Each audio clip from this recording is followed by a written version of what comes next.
Hi everyone, my name is Cristal Espinosa. I also have Brittany Gordon tuned in, so we're the ones that have both of our videos up. So good evening, thank you so much for tuning in. We are both part of Miami-Dade County Sea Turtle Conservation Program. And today we're going to be talking about artificial light impacts on sea turtle nesting habitat, which is here in Miami, we have nesting habitat. So as I mentioned, we are part of Miami-Dade County. So we are county employees that are working. We are part of the Parks, Recreation, and Open Spaces Department, specifically under the EECO division.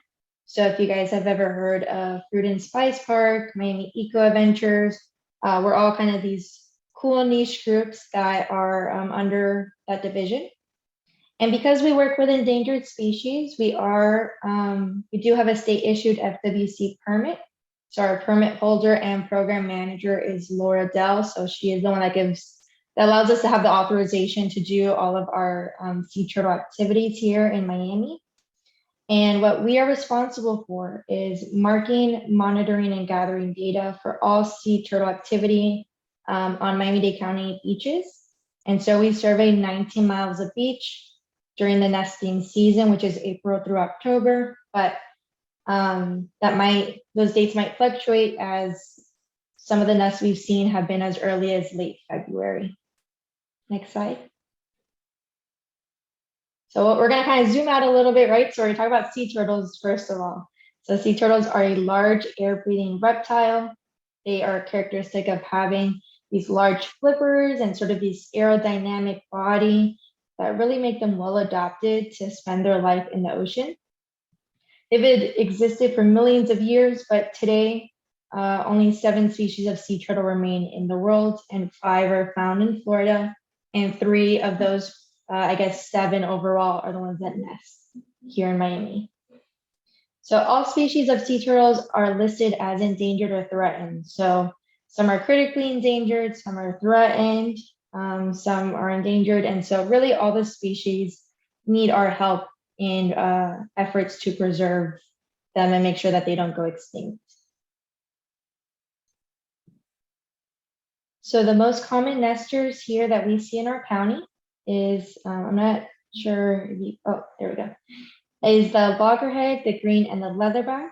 The loggerhead on the left is our most common sea turtle nester. And so we average 500 to 600 turtle nests per year. And so about 95% of those nests are going to be from the loggerhead. We also have about a dozen or so green nests. And so those account for about 5%. And leatherbacks are a very cool kind of mama. And really about 1% of our nests are of just leatherbacks.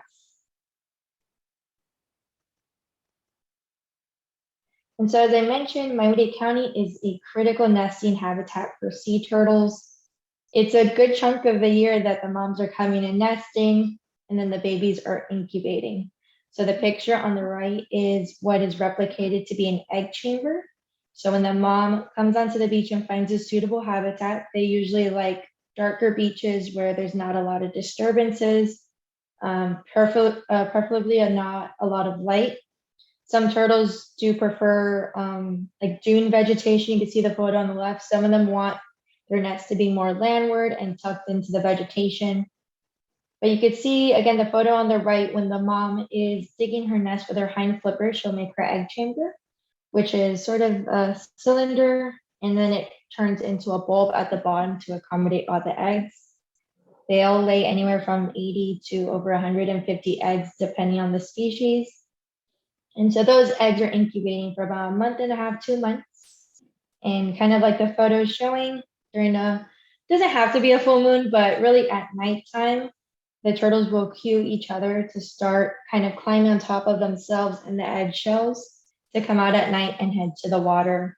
And it usually takes a couple of days. So I was mentioning to Hannah here, right now we're in mid-July, so it is, I think Brittany can agree, the most chaotic time of the season right now. We are on the beach. I was on the beach for I think 8 hours last week one day. And so we're up very early, and right now is when most of the nests are hatching. And so this is the time where we're seeing a lot of babies, and we'll talk a little bit about what's happening to the babies when there are a lot of lights on our beaches. Next slide, please. Okay, so how do turtles find the ocean? So what they're going to be looking for is sort of the moon or the bright lit sky reflecting over the ocean.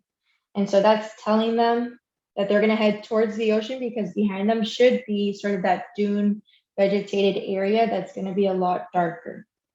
And so again, the more vegetation that a beach has, which you can kind of see in our picture here, so like sometimes sea grapes or some other dune vegetation is going to kind of create a wall or barrier for especially the little hatchlings. They won't be able to see what's more landward of that, if that's houses and residential areas, and that way they can find the ocean more easily. But that's not always the case, especially in more urbanized areas. So light pollution is a significant threat to sea turtles. You can see the aerial image on the left. South Florida is extremely well lit up at nighttime, and that does pose a problem to numerous wildlife, including sea turtles. And so here in Miami, especially this time of, I guess, the season in July and August, the more babies we have, the more chances that some of those babies are being impacted by light pollution. You can see the photo on the right, that there's a turtle heading out to the street, kind of heading towards like a telephone pole light. And that is unfortunately kind of common here. We do sometimes see these turtles on Collins Avenue. So how does light pollution harm sea turtles? So we'll talk first about the nesting females. So when a mom comes up to nest, and let's say it kind of looks like the photo on the top center, there's, Miami Beach, right? A lot of lights, condos, hotels, bars, restaurants. First of all, if she comes up and she sees all that, she might false crawl, which is when they return to the ocean without laying eggs. So they kind of make a U-turn and they think, nope, this is not the habitat I want my babies to be in. Other times they might come up and kind of get disoriented, and so they'll lose a sense of direction, which then can spend extra energy crawling around the beach, unable to find the ocean. So you can see the photo here on the left. This was a mom a couple of years ago. Usually the nests are kind of like an in and out, right? So they nest and they go right back to the water. That's the only thing they're doing. But the photo on the left, you can see there's all sorts of zigzags and just no sense of direction. She is completely confused with there being so many lights that she can't find her way back to the water. And really, nesting increases on darker beaches. So if we want to continue to be, this sort of host site on our coastal beaches for endangered species like turtles, the more lights that we have, the less nests that we're going to see. And we want to make sure that our beaches continue to support and provide habitat for these moms years to come. So this is the loggerhead mom from the tracks that you just saw in the previous photo. So staff actually found her at an outdoor shower, and thankfully were able to rescue her and help her back to the water. But this is not always the case. These turtles, they have really big flippers, right? And so they're just kind of like dragging their bodies, and they're not built for our Miami heat, right? If it's several hours, it can leave them really exhausted. Some of our staff yesterday actually had a similar incident with a green turtle, where the turtle got kind of confused and got stuck in some construction fencing.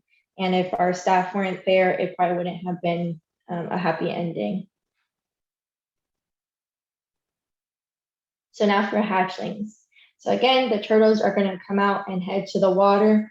Usually a good nest that hatches is sort of like we see a cone of their little footprints heading to the water, and none of the footprints heading anywhere other than the water. And so when there's more lights, what happens is that hatchlings may crawl away from the ocean and kind of encounter a lot of different obstacles. And so that can mean heading towards the street, into people's yards, into buildings. You can see the first photo is one stuck under a beach chair. And if you kind of see just under the turtle, those are all of its footprints, the little divots in the sand. So again, you can see there's just no sense of direction. And then the photo on the right is a turtle that was found in the dune in the grass. Brittany found some turtles in sewer drains. I have gotten calls about turtles in people's condo swimming pools. And unfortunately, this is sort of the norm when it shouldn't be, right? We want to make sure turtles are not encountering any obstacles and not heading the other way to find those obstacles, right? And in becoming disoriented by this light pollution, it can make them more susceptible to predators, dehydrated, exhausted, and unfortunately, a lot of them can die because of this.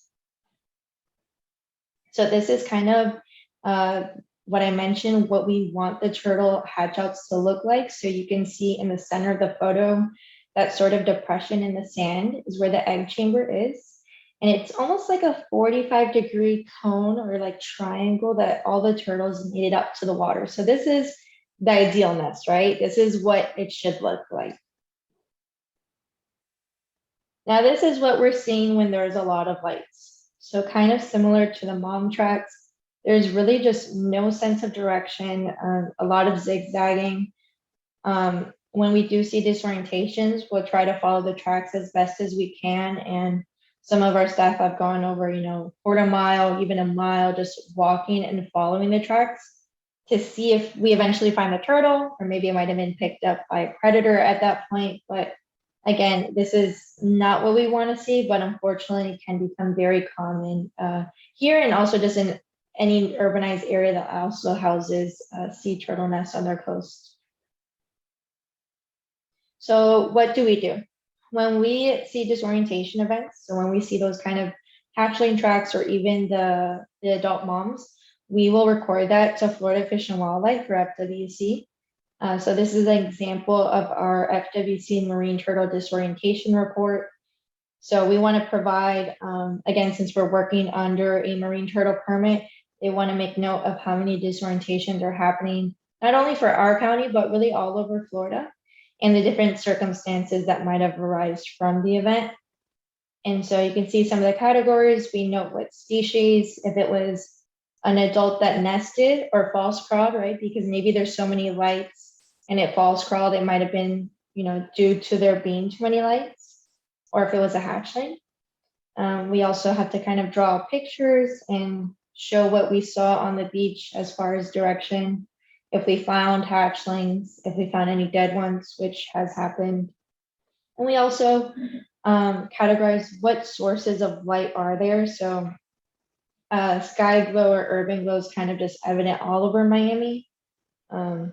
Excuse me. But sometimes, is it a parking lot that the nest was near and that's what they were attracted to? Was it a hotel that, all the rooms, like the blinds were open and all the lights were on? So we want to provide as much detail to provide Florida Fish and Wildlife with any sort of disorientations we encounter during the season. So this is something that you guys can actually access. This is available to the public. After the presentation, I can find the actual URL to put it in the chat. But FWC has a public front-facing view where you can see the different disorientations for, well, you could sort it, right? So this is sorted to show just Miami-Dade County. And every red dot you see is a disorientation that happened from 2018 to 2021. So you could kind of toggle with this online. It's pretty interesting. I've done some of my grad school research kind of using this publicly accessible data. And so you can filter, you want to look only at Miami-Dade County, only hatchlings or moms, different years, and you can kind of zoom in and pinpoint what areas might have hot spots, right? So there might be some hotels that have several disorientations that might be, associated with their property. But you could see just from what we're looking at here, that the number of disorientations is 430. That might be for all the years combined. I think we average about 25% of our nests disorienting per season. And again, you could see loggerheads are the more common species. So that is the more abundant species that we're seeing the disorientations for. So again, I can get this website to you guys if you want to take a look around. It's a pretty interesting tool. And again, so the reports that we give to FWC, this is then reflected in this ArcGIS map. So it's not all doom and gloom. Is there a way that you guys can help with disorientation events? Yes, of course there is.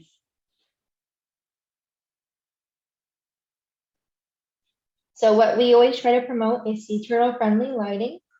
That means keeping it low, keeping it shielded, and keeping it long.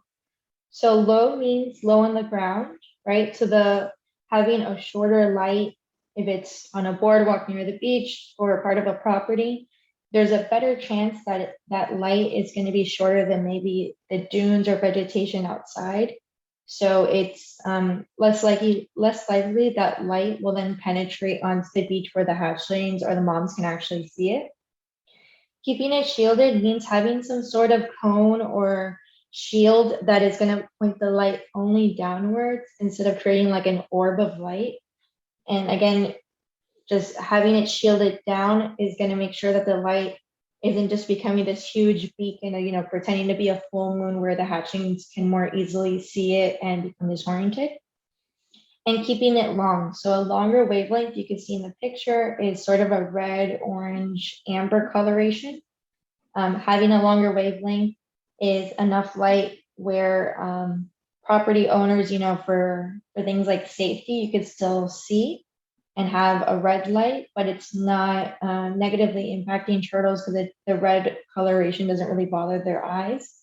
Having a shorter wavelength, you can see the other side is going to be like those white LED lights, blues, purples, things like that. So we definitely prefer the red lights for the turtles. And so our staff, when we do any nighttime work, which I'll talk a little bit later on how you can get involved in some programs we have, our staff will use red flashlights for the turtles at night. So aside from the turtle safe lighting, there are some other things you can do. If you do live near the beach, we encourage you guys to make sure any exterior lighting where you can be turned off. Really, even if you live in like the mainland or landward, making sure your lights are off is going to decrease the amount of overall like urban sky glow, because even if everyone on the beach has their lights off, the mainland lights are still making the sky very bright at night. Also making sure that you close your curtains or blinds if you live on the beach or you're staying at a hotel. You can keep your lights on if you want, just make sure that there is a way you could close it. And also just writing to your officials for turtle safe lighting. I believe the next slide, we're going to talk a little bit about lighting ordinances.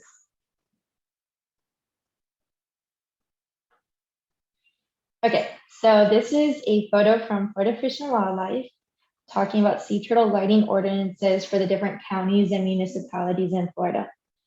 So what a lighting ordinance is that a county or municipality can put out an ordinance that specifies relation, and specifically to turtle season, what is allowed and what isn't, right? So they can say, maybe all properties need to adopt red lights, all properties need to be have like a shield or a cone on them. They can provide some sort of language that then can control as far as like beachfront properties, making sure that they are in line and in code compliance for turtle season. However, you can see that the blue is noting counties that don't have lighting ordinances. And you can see Miami-Dade County is one of 4 or 5, I think it is, one of 5 that does not have a lighting ordinance.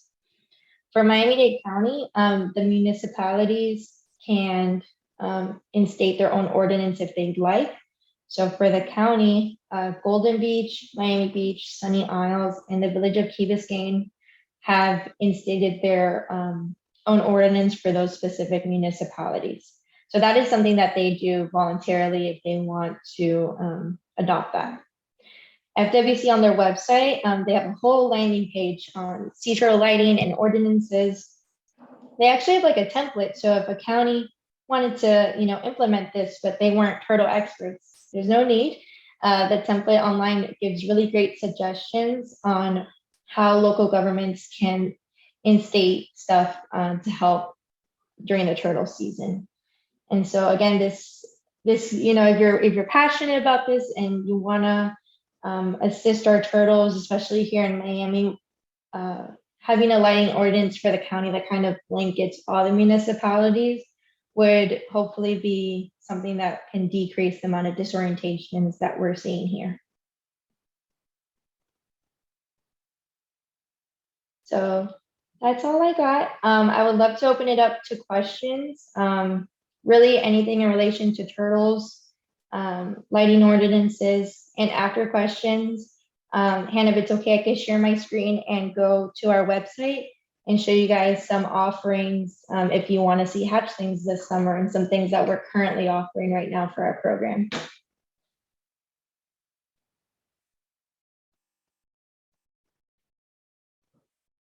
I think you might be muted. Yes, classic. Thank you so much. That was awesome. I personally have 3 questions that I wrote out. One of them that you already kind of answered, but we actually had a webinar on Lights Out Miami, which is specifically for migrating birds. So I was wondering if there was any sort of like countywide ordinance for sea turtles and having the correct type of lighting. So that was really surprising to me that Miami-Dade County as a whole doesn't actually have one, particularly since we have so much lighting along the coast. Oh, so I've always heard that sea turtles return to the same nest that they hatch from. Is that true of all sea turtles? Yes, but to a certain degree. So we call it their natal beach. So if a baby, let's say, is born on Miami Beach and they make it out to the water, they'll need to survive about 30, 40 years so they become sexually mature to reproduce. And then they will then return to their natal beach. But it doesn't mean specifically, Miami Beach on 40th Street. It might mean the range of somewhere in South Florida, they will then return. So if we have more lights and they were born in Miami Beach, they might still return to their natal beach, but they might go a little more north, maybe to Broward or Palm Beach County that's still in the vicinity and maybe has less lights. So they'll return, but I think, having a lot of lights might discourage specifically counties that have a lot of urbanization and lights. It's a shame. And so if someone ever does come across a sea turtle, so us personally at Pelican Harbor, we do not have the permits or the space or the right kind of enclosures to care for sea turtles. So if you're just at the beach and you find one, should you put it back in the ocean? Should you call you guys? What's the best course of action? Yeah, thank you so much for asking. That's a really good question because we do have, again, a lot of turtles that are disorienting, and sometimes people find them like at 2 o'clock in the afternoon and have no idea what to do. So Brittany, maybe you could write in the chat. We could provide our stranding hotline, which is also Laura's phone number. And so that phone number, you can call us if you ever find a sick, injured, or dead sea turtle.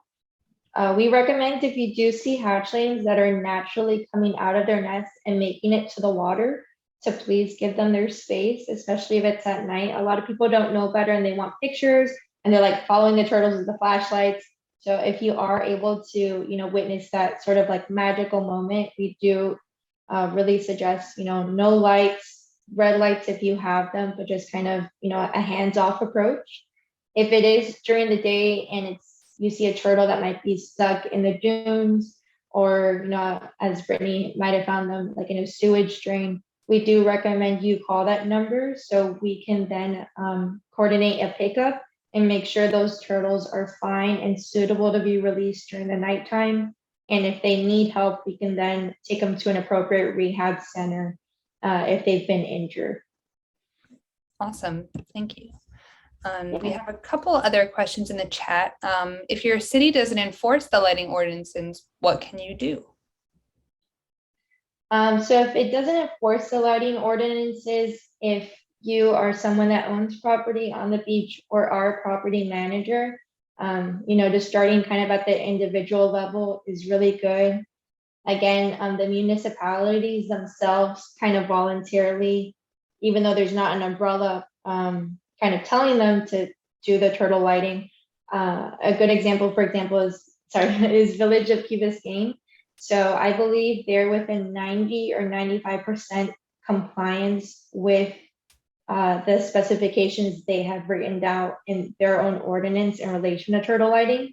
Mhm. So they have their own code compliant, like compliant specialists that will go to the properties. I'm not sure if they find them or not, or they just provide suggestions. But even while we might not have it at the county level right now, just kind of working on individual properties or municipalities can kind of hone in and make small increments of change as we kind of work towards a bigger umbrella. Awesome.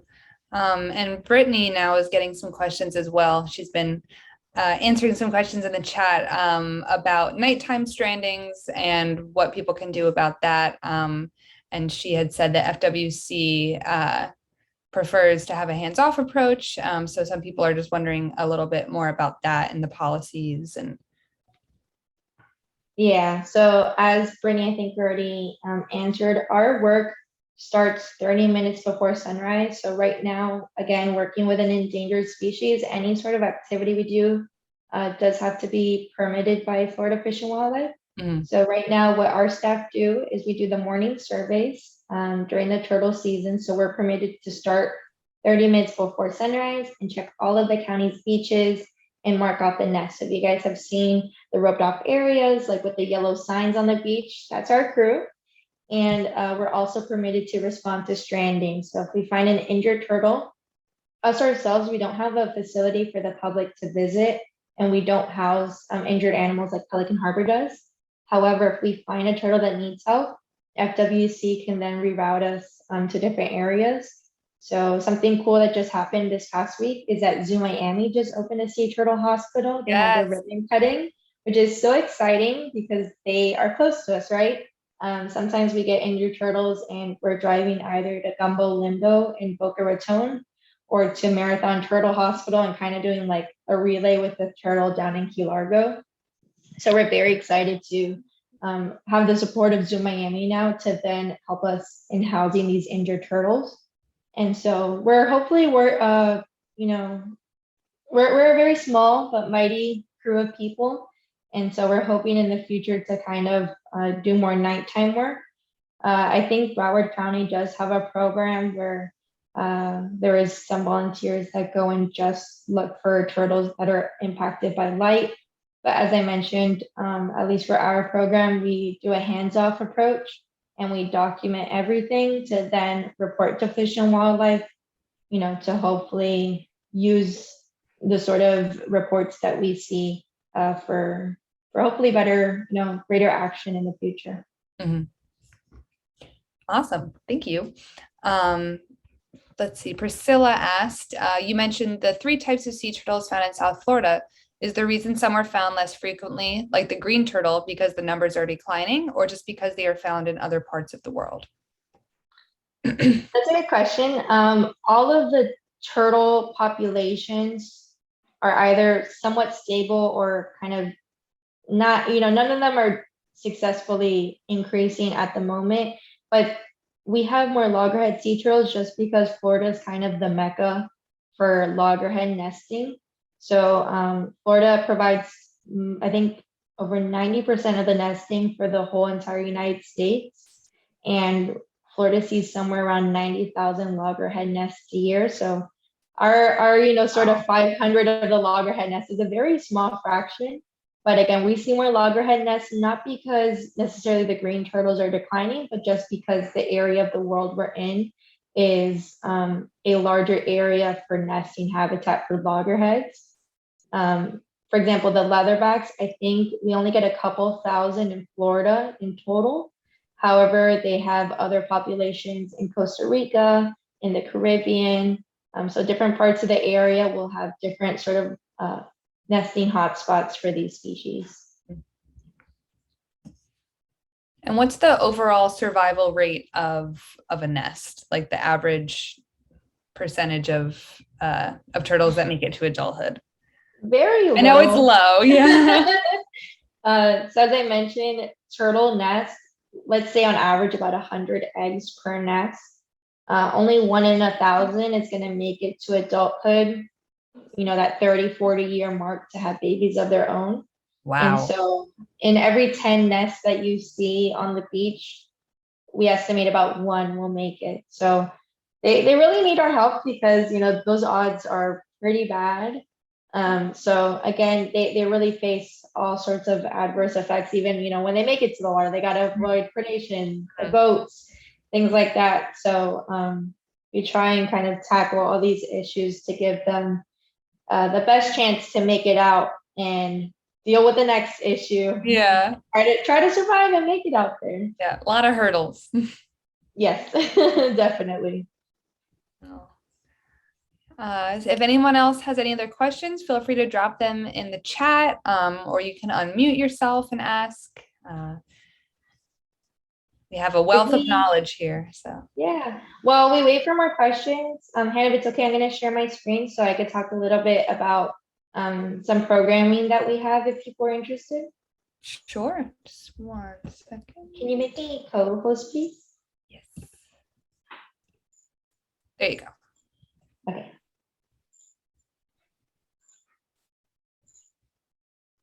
Okay. So again, as we mentioned, this is our pretty much prime nesting season. So mid-July to mid-August, we're seeing several nests that are hatching out every day. And so when the nests hatch, again, our program is very hands-off. And so we'll let the nest kind of naturally hatch out over a couple of days. And then staff like Brittany and I will perform excavations. And so what that is our staff will then dig up the nest to see the egg contents and see how successful the nest was at hatching.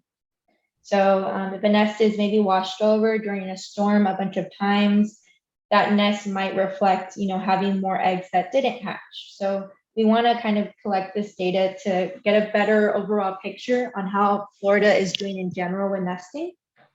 And in digging the nest, sometimes we find live hatchlings. And so those hatchlings, we like to consider maybe the runts of the nest. Maybe they might have not made it out had we done the excavation.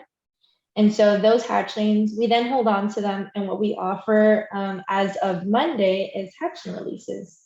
So our website where we offer programming, you can see here is miamidadeparks.com. There is a ton of different stuff here. So zoo, during a state, there's like kayak tours on here. If you guys search up pop-up hatchling release.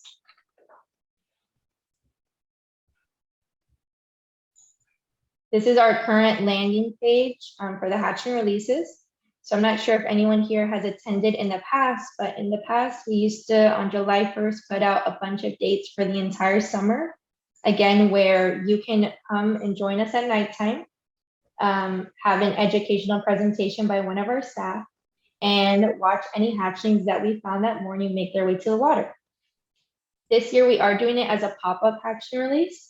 So if we find hatchlings in the morning, on this landing page you see here, tickets will then become available to come join us that same night. As per our permit, we can't hold on to hatchlings, for several weeks in anticipation of like a future date. We do have to kind of let them out at nighttime to mimic how they naturally would have gone out on the beach without holding them for too long. So if anyone is interested, this is a very popular program. Right now, what we have right here, if you see this button, is the Turtle Hatchling Release sign up. You can click here. You can see it's $0. It's just for you to sign up for email notifications. So as, for example, if we find hatchlings tomorrow and the tickets go up, you would then get an automated email letting you know the tickets are now live to purchase and then join us that same night. Brittany and I had our first one on Monday, which was very successful. We do these out of Hollover and Crandon Park, and they are $15 a person. And so again, we're going to offer these for the next month because this is the time of year where we get the most hatchlings. And so this is the best time, if you're interested in kind of seeing those babies make it out to the water and learning more about what we do. This is a program that we have. And then one more thing I'll mention before I look any more questions is we just opened up an Adopt a Sea Turtle Nest program. So we had a Boy Scout who helped us make these really cute turtle stakes that you can see here. So if you're interested in supporting any of our sea turtle conservation efforts, you can symbolically adopt one of our nests located in either Crandon or Haulover Park. It's $100 and you get a certificate, a cute picture of your nest, and on this little white section, I know Brittany and her mom adopted one, so you can put your names, your family, your business, whatever you want. And when your nest hatches, we then give you updates on how your nest did. So these are just some offerings that are they're not year round. We are again in just really the chaotic season. So I just wanted to talk about some things that we're offering if you guys are interested. That sounds so fun. I know I would love to do that. Around when it's like this really busy season like this, around how many times a week do you think you offered those pop-ups? I'm sure I would it varies, say, but yeah, it's all on nature, right? A lot of people are like, why aren't you doing it every day? I'm like, it's the babies, we don't know. We're hoping to offer at least 3 times a week. awesome. Super cool. And I'll also be dropping all of these in an email, all of these links that we're looking at here and discussing in a follow-up email. So if you guys didn't get that or missed it somewhere, I'll be following up with all the info. Someone did ask in the chat, are children allowed to attend the pop-up release events? Yes, but we have a age limit from 9 years old and above. So anyone who's younger than 9 years old cannot attend the pop-up release events.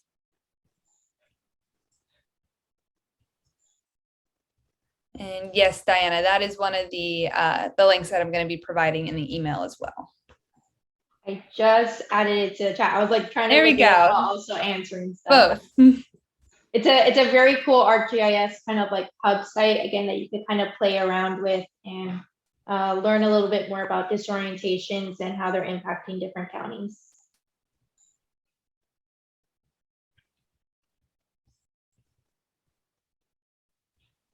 Anyone else?